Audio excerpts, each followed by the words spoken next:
Peta itu ada di mana-mana ya, di HP kita, di buku, bahkan di bayangan kita.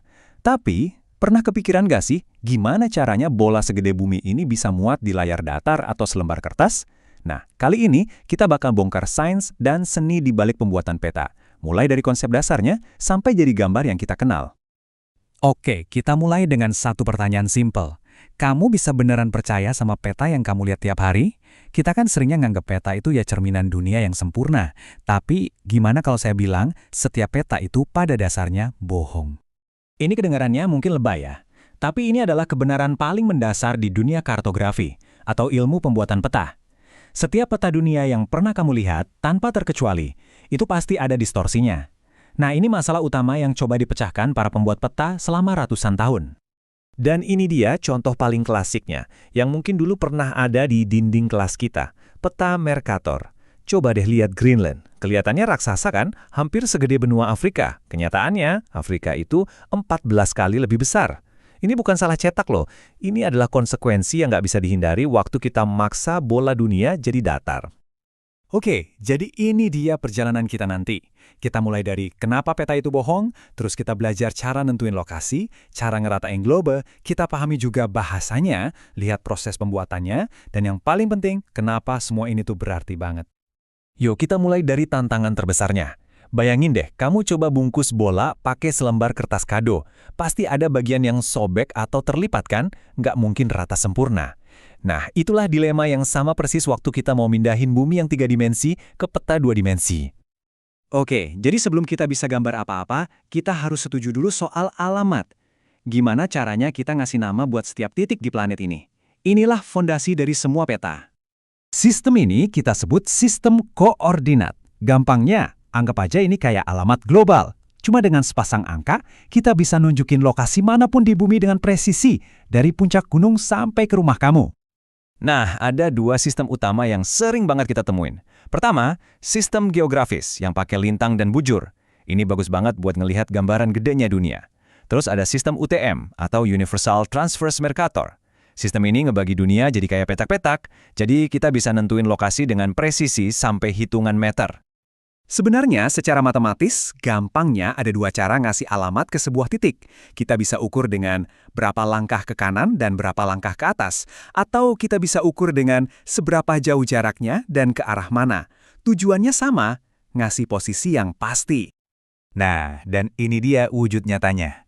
Di peta topografi kayak gini, angka-angka di pinggir itu bukan angka sembarangan. Itu adalah koordinat UTM. Dengan garis-garis grid ini, kamu bisa nemuin lokasi di dunia nyata dengan akurasi yang luar biasa. Keren ya?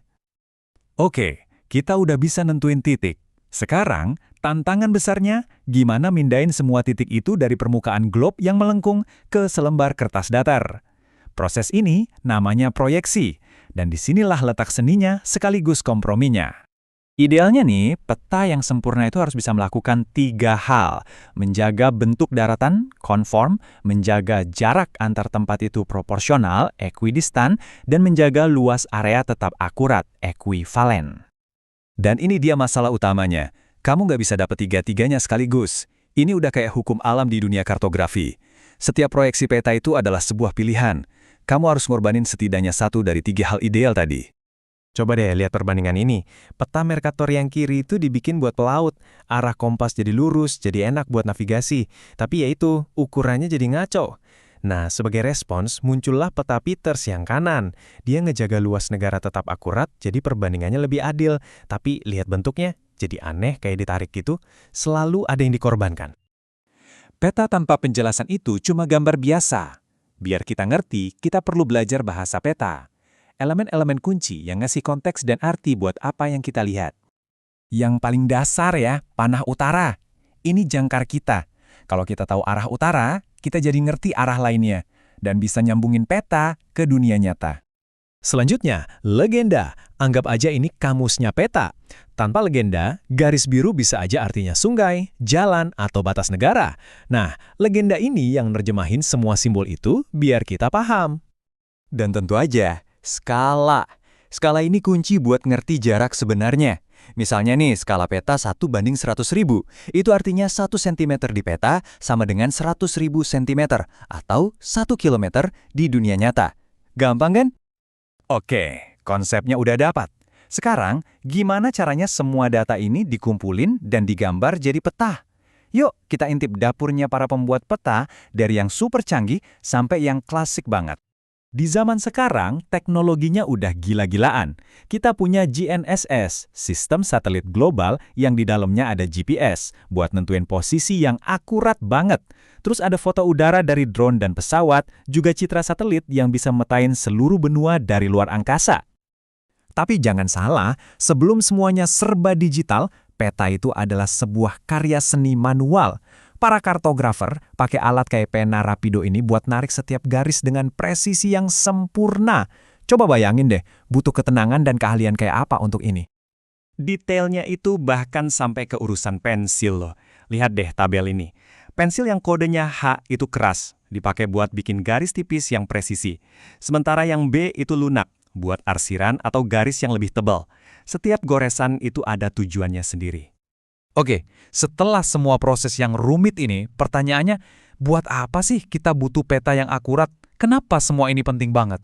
Jawabannya, karena peta itu jadi dasar dari hampir semua aspek kehidupan modern kita. Coba deh bayangin, setiap jalan tol, rumah sakit, dan sekolah yang dibangun itu mulainya dari peta. Waktu ada bencana, peta yang akurat jadi panduan tim penyelamat. Petani pakai peta buat panen yang lebih baik, dan negara kita bergantung padanya untuk keamanan. Peta akurat itu bukan cuma gambar, tapi fondasi dari masyarakat modern. Jadi, lain kali kamu lihat peta, jangan cuma lihat sebagai gambar. Lihatlah sebagai sebuah cerita. Cerita tentang pilihan, kompromi, dan teknologi. Dan coba tanyakan ke diri sendiri. Sekarang, setelah tahu gimana cara peta dibuat, kira-kira bias apa ya yang tersembunyi di peta yang saya gunakan setiap hari?